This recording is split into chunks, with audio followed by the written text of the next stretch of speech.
Art can make us gain new knowledge and have emotional experiences that are different from other experiences. While there are people who say that in literature, there are others who say, well, the knowledge and experience we gain through art is no different than other experiences. Well, if you think the one thing or the other thing, there's one point that literature agrees on, and that is that art can be very impactful for our life. You could say art is something for the hedonistic experience. You could say it's supposed to be pleasurable, a sensory experience, the expression of emotion. It can be the force for social cohesion, even be transformative, etc., etc. That is all that you can find in literature. But what makes or breaks the value of art?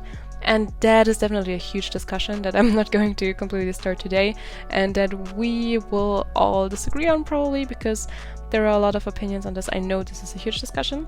But what I want to have a look at today is the impact of art. Make sure to watch until the end, because we will even talk about how personality types play into this. In many studies, participants will be asked whether they like the artwork, whether they find it beautiful or even interesting. But there aren't so many cases where they will be asked how an artwork makes them think or feel. Do you feel curious? Do you have an insightful aha moment? Did you feel strong emotions? Do you feel a transformation in your thinking? Do you feel sublime? A word that I honestly had to look up. Kant and Burke suggested that sublime refers to awe, brilliance, existential safety, but also fear. But sublime might actually not only be an emotional component. Kant transferred it to a cognitive level as well, and said sublime expands and challenges concepts and promotes insights. And after all these thoughts, you will say, I like the artwork. But it can be so much more than that, and how can we as artists achieve this? The experience of sublime is usually associated with the following characteristics: high pleasure and beauty, high transformation and insight, high discrepancy and tension, low negative emotion, high self-awareness, and moderate arousal. If a piece is bright, it is usually experienced positively. The judgment of warmth varies from person to person, so it's hard to say, but abstract art is usually seen as more challenging than representational art. Some people enjoy this challenge, while others might become disengaged. Brush strokes and saturation influence the perception, and conceptual representation through abstraction and symbolism affect the cognitive emotional aspect. What will probably come as no surprise to you, when we describe artwork verbally, it will be tainted by our preference, of course. But that is also how we shed light to our subjective experience with art. So in that case, language becomes a tool, and just like with real tools, their use depends on the user's experience. Those who are more knowledgeable about art are said to have more nuanced emotions in response to it, which could be due to their broader art vocabulary. When we talked about sublime, we also talked about beauty. And when talking about formal beauty and aesthetic pleasure, there's probably one thing that you can already think about, especially if you're an art student, and you might be haunted by this until this day. What I'm talking about is the golden section.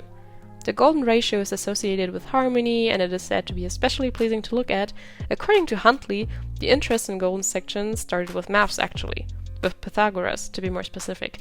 The golden section has been detected everywhere in nature.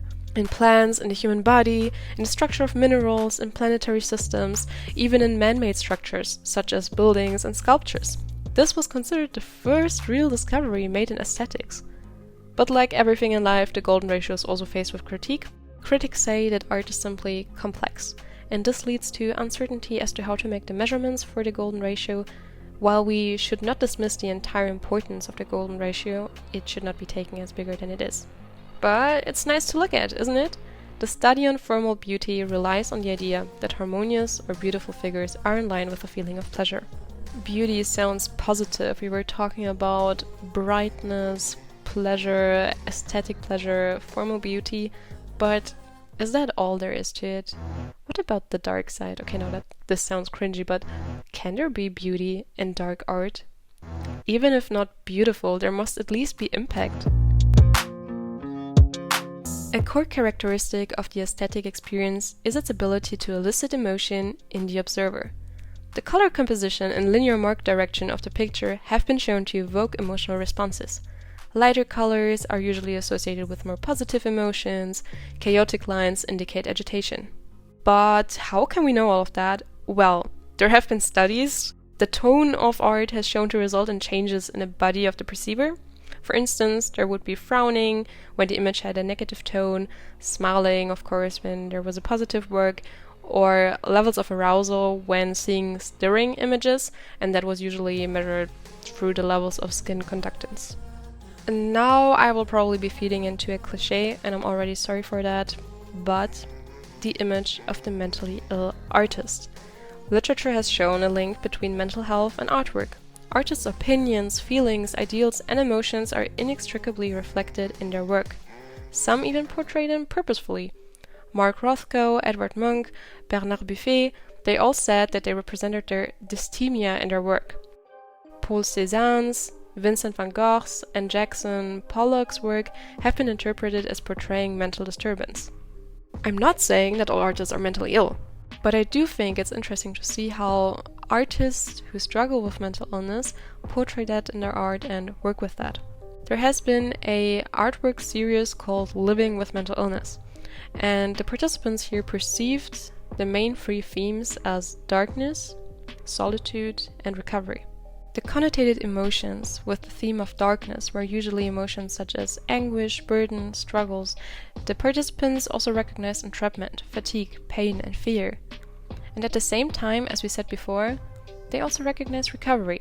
So art that is dark can also ironically symbolize the light at the end of the tunnel, hope. And maybe it's exactly this sort of paradox that can make art this impactful. The paintings characterized as dark usually showed facial expressions of agony, despair, and confusion. Mouths wide open, just like the famous painting The Scream. The colors are also a strong tool to convey darkness, especially when in contrast with something light. This is especially effective when the eyes seem dark and hollow. Especially the colors red and black were shown to be linked to the connotation with darkness. Red has been suggested to consciously or subconsciously remind of blood. Symbolism, such as cages, can be a strong tool too. Finally, it has been shown that art can be used as a medium to encourage reflection and acknowledge mental illness, as well as its challenges. It's no wonder that there is art therapy. But what is it that's so tempting about dark art? Beauty can distract and charm with illusion. Some have called it an undeserved privilege, others a mechanism of exclusion, and Nietzsche even saw it a projection that cloaks. This can lead us to abandon beauty and maybe seek for something darker instead, something that doesn't seem to deceive. After all, we know how harsh reality can be. Dark themes such as monsters, death, decay, and literal darkness are nothing new in human creativity. Just have a look at our prehistory, where some of the earliest records of human art depict fearsome and killed animals. The term dark art covers a wide range of art styles, from the Gothic to the macabre. It often features themes of death, decay, and darkness, and can be seen as a reaction against the light and airy style of traditional art. Dark art can be disturbing or even scary, but it can also be beautiful and thought-provoking. One classical example is Salvador Dalí, who is one of the most famous surrealist painters. His works are often described as disturbing images that border on the nightmare-like. Edvard Munch has given us The Scream, which conveys existential terror. Gustave Doré frequently featured scenes from hell and other dark subjects in his detailed, dramatic illustrations. William Blake has often made use of dark symbolism and deals with the contrast of good and evil. So the dark side of art deals with the more disturbing, the controversial, and maybe even the offensive, and basically what not so many people talk about. It's about exploring the darker sides of humanity and talking about the taboo. It is common to feel unsettled or disturbed after seeing dark art. On the other hand, other people like it. Some people are drawn to it because it's shocking, disturbing, or even fascinating. Some will find beauty in the darkness or generally in unexpected places. In the end, it comes down to everyone's own interpretation. So now we're coming to a personal level, and talking about personal, I'm sure a lot of you know the many personality tests that are out there. Studies suggest a link between personality and the preference in visual art. This is something I got from a forensic study actually, and while most studies directly look at abstract, representational art, etc., there are also studies on the big 5 personality dimensions, which are openness to experience, extraversion, neuroticism, agreeableness, and conscientiousness. Try to guess which personality traits probably like which art better. Studies have found a positive correlation between the openness and neuroticism with the preference for pop art and abstract paintings. They have also found that agreeableness and conscientiousness correlate positively with the preference for representational paintings and a dislike of pop art. There has also been a link between the sensation seeking and the art preference. So, what is sensation seeking? If you are sensation seeking, then you have a desire for the new, the varied, the complex. You want intense experiences and you're willing to take risks to achieve that. So, can you guess which art preference these people have shown?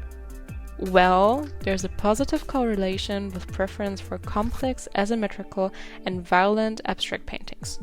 The Big Five and the sensation seeking also relate to the dark triad traits. If you haven't heard of them yet, they are Machiavellianism, narcissism, and psychopathy.